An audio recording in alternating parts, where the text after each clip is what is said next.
Do liberals not get that contradiction? That if you open up our borders, everyone would flow in. We're seeing it happen right now. Yet liberals, I'm generalizing, hate America. The Pew Research poll shows that it's not me just talking here. Well, what's really been going on, Rick, is that for a generation, this goes back to the 1960s. I think what happened was there was a generation of spoiled, overfed, affluent young people who turned bitterly against the Vietnam War. Now, they might have been right about the war, but what they did, which I think is unforgivable, is they, through the prism of Vietnam, went back to the beginning of American history. In fact, even before American history, to Columbus. And they basically rewrote American history to make America the bad guy in all circumstances.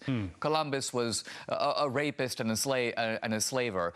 The founding was corrupt because the founders allegedly said all men are created equal, but they allowed slavery to continue. One crime and sin after another until the wonderful 60s came along, and then Rosa Parks wouldn't sit in the back of the bus, and so on. So this is the leftist narrative that is drummed into the minds of our young people. In a sense, we're teaching our young people to hate America. So these radicals have all figured out something very smart, and they figured it out from Alinsky, who was a mentor both to Hillary as well as to Obama. Essentially, what they've realized is that today you don't need to be a radical by going and trying to blow up a bridge.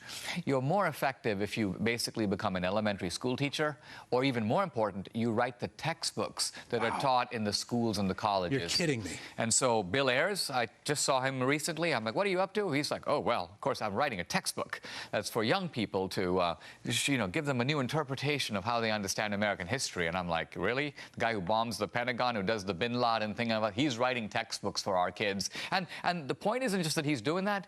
The liberals are letting him do it. They shield their own domestic terrorists, and what they do is give them respectability and then try to do this all under the surface.